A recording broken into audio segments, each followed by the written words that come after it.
Assalamualaikum warahmatullahi wabarakatuh. Welcome back to my channel. Oke teman-teman, kali ini videonya spesial, khusus teman-teman atau saudara-saudara saya dari PSHT maupun dari perguruan lain maupun Pilang Bangu khususnya.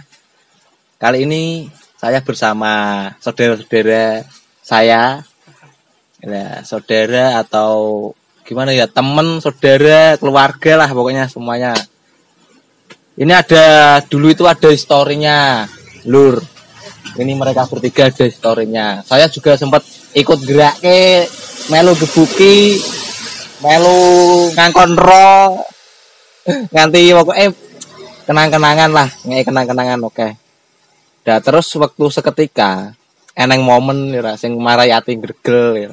Sebelumnya untuk teman-teman yang belum subscribe atau belum nyalakan lonceng, jangan lupa diklik tombol subscribe-nya serta loncengnya agar channel kami lebih berkembang pesat. Oke, terima kasih.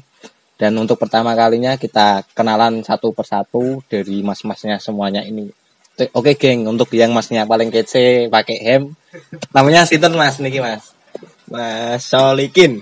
Mas Solikin, griane pundi, Mas? Ini Dusun Rajek, Desa Kayen, Kecamatan Juwangi, Boyolali, Jawa Tengah, Indonesia. Dan ini Mas yang tengah niki sing WC Bu Agus dhewe pokoke. Namine Mas Agus, Mas. Mas Agus saking Rajek iki, Mas. Nggih, Rajek. Niko saking luar kota, Lur. Luar daerah, Lur. Luar daerah. Nama sinten, Mas? Mas Oki dari Karangrayong aja. Nah, ini teman-teman untuk apa ya?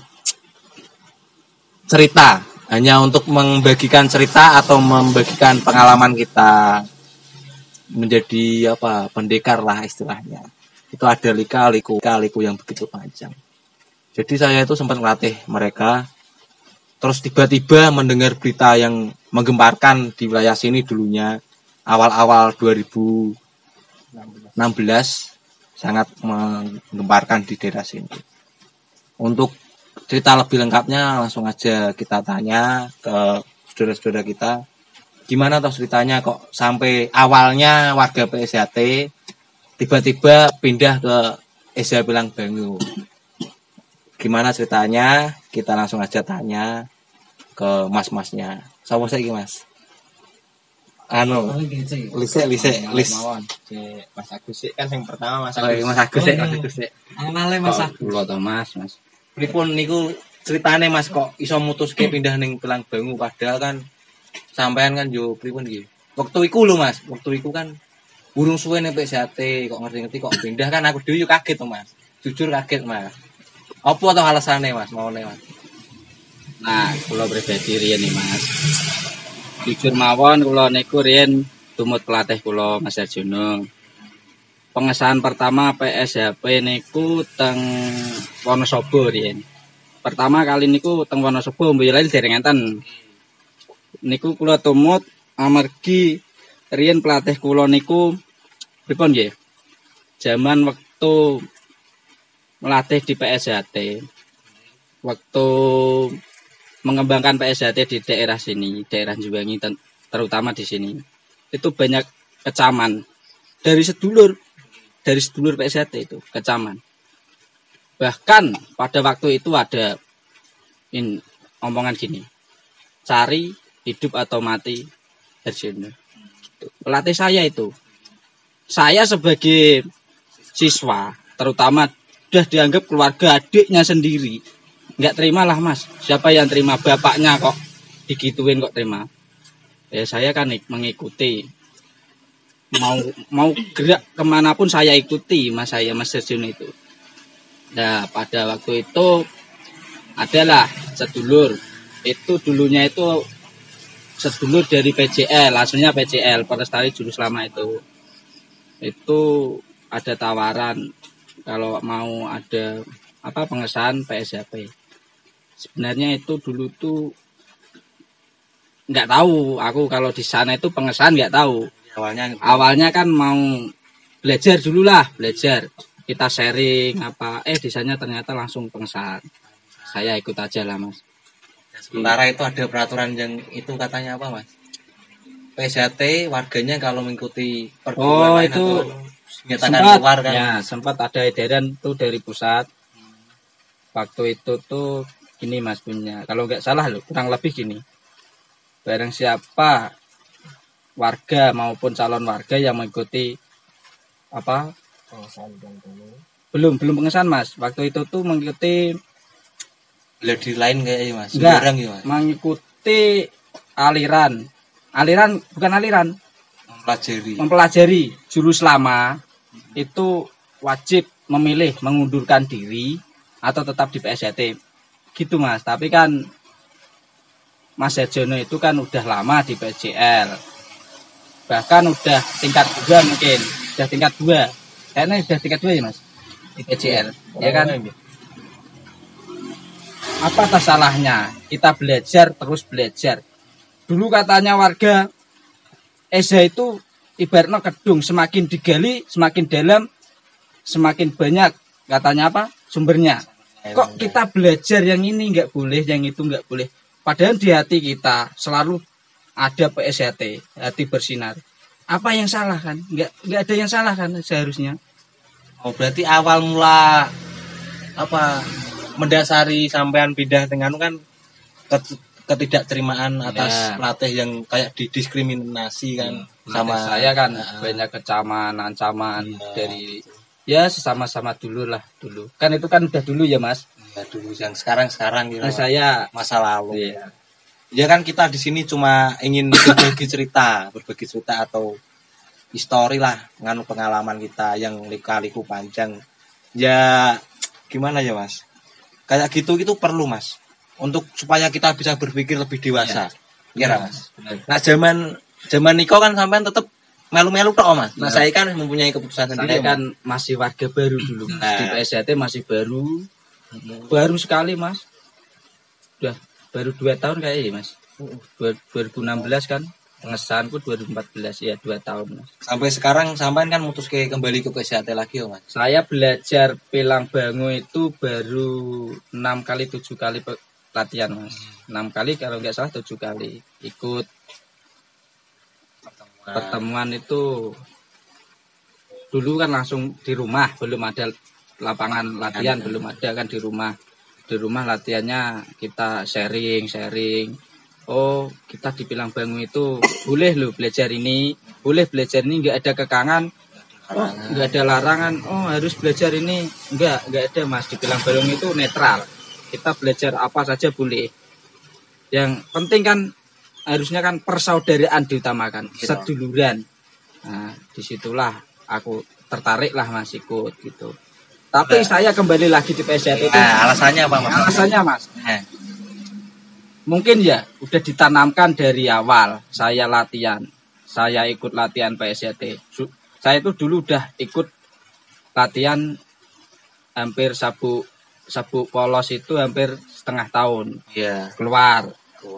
Nah, itu baru ditawarin, Mas Lis, ikut lagi nggak Le katanya. Ada latihan. Mas Likin. Nggak mau diceluk Mas Lis, Mas Likin. Iya.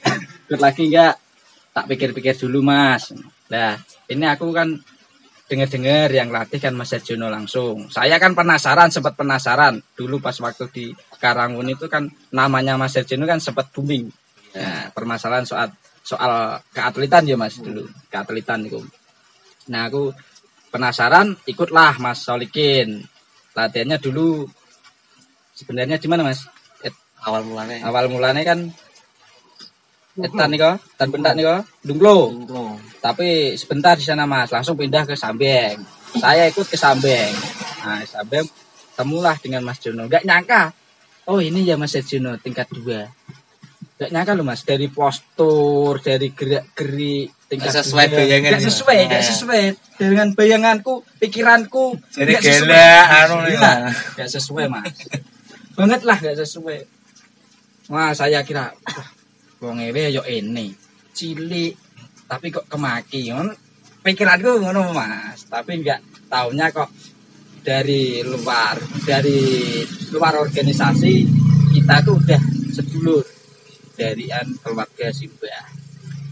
Nah itulah saya mengikuti latihan PSAT di samping itu hampir kurang lebih 2 tahun. 2 tahun lah Mas.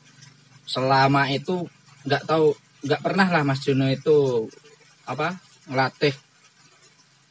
Mesti kalau soal ngelatih itu harus ya ditekankan kedisiplinan, ketaatan kita sebagai siswa, kita taat sama orang tua, mesti Mas Jono itu. Enggaknya utamanya kan merubah kita. Ya, yang saya suka itu nggak pernah Mas Jono itu di depan siswanya maupun di luar latihan lah Mas. Itu berperilaku yang mencontohkan hal-hal buruk belum pernah Mas. Ya, disitulah saya mengikuti Mas Jono terus mulai mengikuti dan pada akhirnya Mas Jono terjun di PSAP pun saya ikutin terus. Nah, saya kembalinya ke PSAT itu karena mungkin panggilan jiwa lah Mas. Saya udah lama latihan di PSAT, dulu latihan keluar, latihan lagi, kok saya langsung keluar. Kenapa?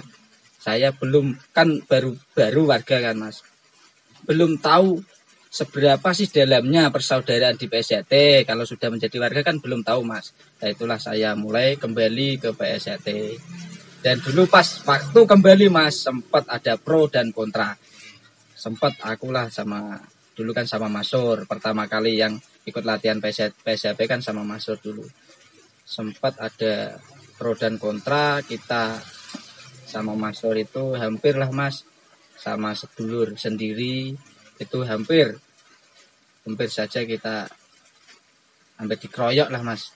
Intinya ya kurang lebih ya baku hantam, tapi kita kan dewasa, harus kekeluargaan dulu Mas. Kita dipertemukan, kita ngomong-ngomong soal ini, soal itu, latihan kenapa kamu ikut ini, udah bisa menerima warga dulur-dulur PSAT. Ya alhamdulillahnya saya juga masih baik dengan Mas Jono, ya dengan perguruan PSAP pun saya baik, ya. Saya diterima di PSAT, alhamdulillah juga diterima. Nah, yang saya utamakan di sini adalah persaudaraan. Saya ambil persaudaraan karena apa? Di organisasi kita itu yang diutamakan adalah persaudaraan, ikatan batin. Apalagi saya dengan Mas Jono kan udah dianggap adik. Saya pun saya anggap Mas Jono itu seperti ayahku kan, seperti bapakku. Jadi kan biarpun orang mau bicara apalah, saya mau ke Mas Jono, orang ini sedulur kita mau bicara apa, saya no problem Mas. Ya, mungkin ini nggak ambil pusing. Tuh sempat kejadian sampai mau dikeroyok nih kok Mas. Yeah. Mungkin itu luapan emosi atau luapan dari dulur gini loh Mas, mikirnya.